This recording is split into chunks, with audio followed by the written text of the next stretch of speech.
Assalamualaikum warahmatullahi wabarakatuh. Gimana nih teman-teman kabarnya? Semoga selalu sehat dan bahagia ya.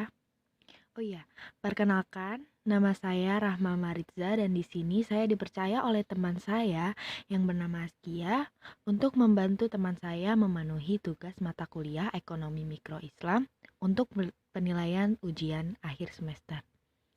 Dan mungkin ini pertama kalinya saya membantu mendampingi podcast Askia karena sebelumnya sudah Askia jalankan sendiri.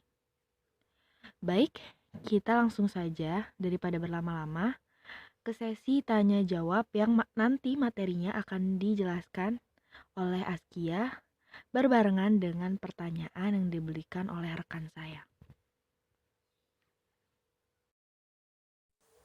Assalamualaikum warahmatullahi wabarakatuh.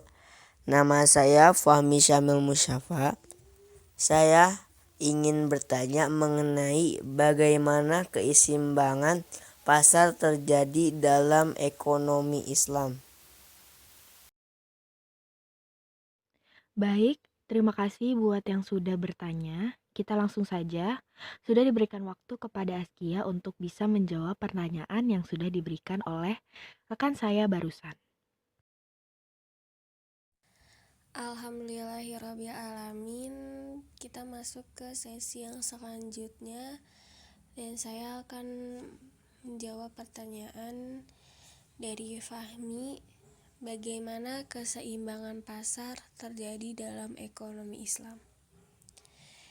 Menurut Ibnu Taimiyah, memberikan konsep harga yang adil yang dalam aspek ekonomi disebutnya dengan harga yang setara. Menurut Ibnu Taimiyah, harga yang setara itu bervariasi, ditentukan oleh kekuatan permintaan dan penawaran serta dipengaruhi oleh kebutuhan dan keinginan masyarakat. Dia menulis, harga yang setara adalah harga standar yang berlaku ketika masyarakat menjual barang-barang dagangannya dan secara umum dapat diterima sebagai sesuatu yang setara bagi barang-barang tersebut atau barang-barang serupa pada waktu dan tempat yang khusus. Mungkin itu jawaban dari saya.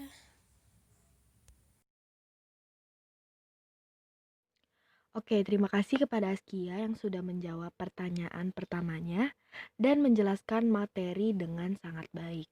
Oke, kita langsungkan saja pertanyaan yang kedua yang akan disampaikan oleh rekan saya.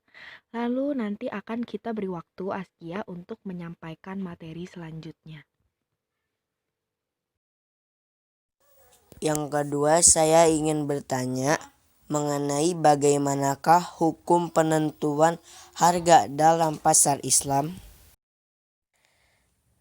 Terima kasih Fahmi. Sekarang saya langsung akan menjawab pertanyaannya, bagaimanakah hukum penentuan harga dalam pasar Islam? Harga menjadi salah satu instrumen terpenting dalam perdagangan. Teori-teori harga muncul sejak ekonomi modern lahir dan ini menjadi rujukan para ekonom masa kini. Begitu pula ekonom Islam. Salah satunya early Islamic thinker, yaitu Yahya bin Umar Al-Kanani Al-Andalusi yang lahir tahun 213 Hijriah di Cordova, Spanyol, membahas secara detail tentang operasional pasar dan seluk-beluk lainnya. Buku yang ditulis berjudul Ahkam al-Su'uk dan membahas salah satu topik tas'ir atau penentuan harga dalam pasar. Permintaan penentuan harga pernah terjadi pada zaman Rasulullah.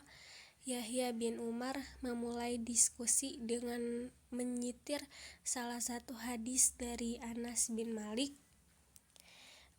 yang berbunyi, Sesungguhnya banyak manusia datang kepada Rasulullah dan berkata, "Tentukanlah harga bagi kami, harga-harga kami." Rasulullah Shallallahu Alaihi Wasallam bersabda, "Wahai manusia, sesungguhnya naiknya atau mahalnya harga-harga kalian dan murahnya itu berada di tangan Allah Subhanahu wa Ta'ala.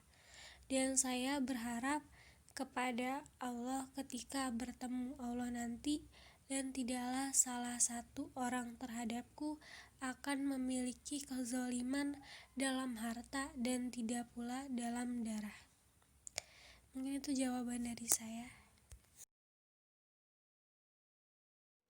Oke, terima kasih kepada Askia yang sudah menjawab pertanyaan pertamanya dan menjelaskan materi dengan sangat baik. Oke, kita langsungkan saja pertanyaan yang kedua yang akan disampaikan oleh rekan saya. Lalu nanti akan kita beri waktu Askia untuk menyampaikan materi selanjutnya. Lalu yang terakhir, saya ingin bertanya mengenai apa kelebihan dan kelemahan mekanisme pasar.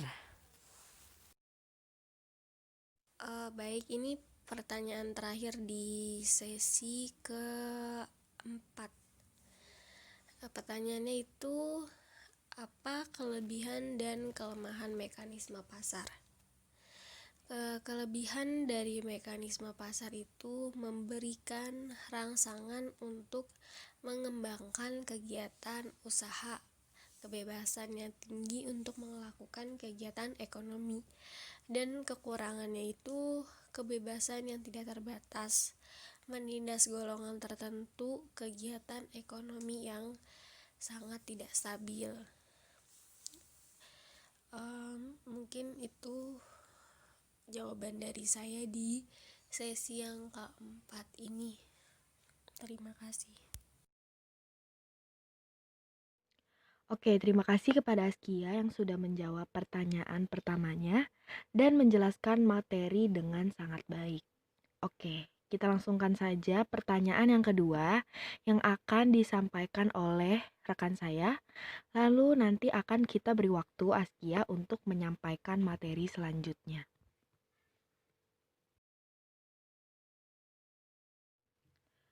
Alhamdulillahirobbilalamin.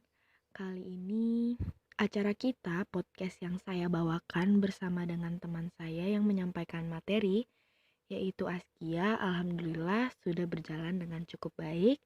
Dan terima kasih pula kepada rekan saya yang sudah mau bertanya. Mungkin cukup kita akhiri saja ya sampai di sini. Next time, insya Allah kita akan bertemu lagi di podcast-podcast selanjutnya.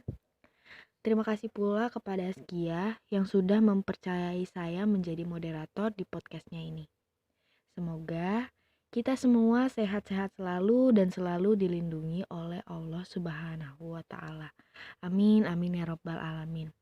Baik, kita akhiri saja. Kurang lebihnya mohon maaf. Saya undur diri.